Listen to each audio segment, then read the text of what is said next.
बड़ी ट्रांजिशन देखी नहीं आपने, from the technology to working environment to everything, इतना चेंज देखा है आपने हर चीज में। लेकिन उस वक्त ड्रामा बहुत अच्छा लिखा जाता था।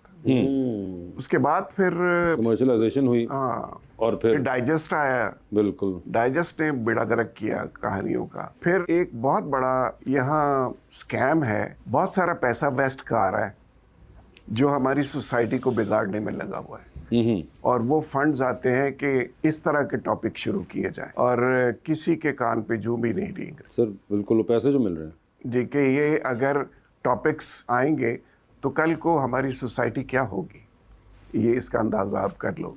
उसका एक काउंटर वो जो इस बहस में देते हैं, वो ये कहते हैं कि जी अब तो सब कुछ खुल चुका हुआ है, सोशल मीडिया का दौर है, सब कुछ तो आ रहा है, आप क्या क्या रोकेंगे। सर मगर फिर उसमें मैं कहता हूँ कि ठीक है, आप जहाँ जहाँ रोक सकते हैं वहाँ तो रोकेंगे। तो रोके ना। हाँ, ये तो कोई बात नहीं कि सब आ रहा है तो आप कहाँ कहाँ रोकेंगे। अभी मैंने 4 दिन का खेल किया है कनाडा में, स्टेज प्ले। ये मैंने अपनी तरफ से एक कोशिश शुरू कर दी है, दस्तक नाम था, कि जो हम ओल्ड होम में अपने बुजुर्गों को छोड़ आते हैं, उसकी कहानी थी।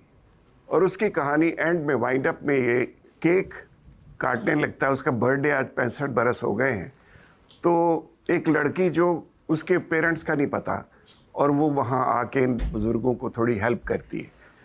तो वो जब बेटा आता है उस वक्त, आज 65 बरस का हो गया, आज उसकी पेंशन शुरू हो रही है, और वो आया है तो वो उसे देख के आवाज़ देता है कि बाबा हैप्पी बर्थडे। तो वो उठ के जाके देखता है तो वापस पलट आता है। तो हिंदू पूछता है कि कौन है ये, कहता है मैं नहीं जानता इसे। तो सिख कहता है कि ये तो तुम्हें बाबा कह रहा और तुम कहते मैं जानता नहीं हूँ। तो उसका आखिरी पैरा मैं ज़रूर सुनाना चाहता हूँ। वो कहता है कि मुझे याद पड़ता है मेरी बीवी ने इसे जन्म दिया था। 9 महीने मैंने हर रोज़ अपने बीवी के चेहरे पर एक अनजानी सी खुशी देखी थी। फिर इसको पैदा किया, अपनी छाती पे लिटा के पालती रही। इसके बचपन को जवानी दी और जवानी को इस काबिल बना दिया कि दुनिया के सामने सर उठा के जी सके, लेकिन अपनी मेहनत का फल वसूल करने से पहले इस दुनिया से चली गई। अच्छा हुआ चली गई, वरना वो भी रोज़ मेरे साथ मरती। कहता मैं लेने आया हूँ आपको बाबा।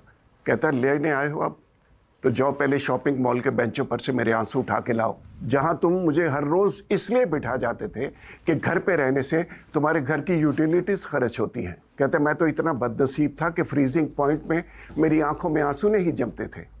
तुमने हमेशा मुझे इस्तेमाल किया अपने पैदा होने के लिए, अपने बचपन को जवानी देने के लिए, फिर अपने बच्चों की परवरिश के लिए, और जब मेरे पास कुछ नहीं बचा तो तुम मुझे इस ओल्ड होम में छोड़ गए। ये रामदयाल, ये वीर सिंह कौन है मेरे, मैं नहीं जानता, लेकिन जिस दिन मैं बीमार हुआ था सारी रात अपने अपने रब से मेरी सेहत की दुआएं करते रहे। ये बच्ची कौन है जो हमारी झोली में छोटी छोटी खुशियां डालने चली आती है। दुआ कर कि इसका सफ़र जारी रहे, तो कल को जब तुम्हारे बच्चे तुम्हें यहाँ छोड़ने आए तो तुम्हें तकलीफ ना हो।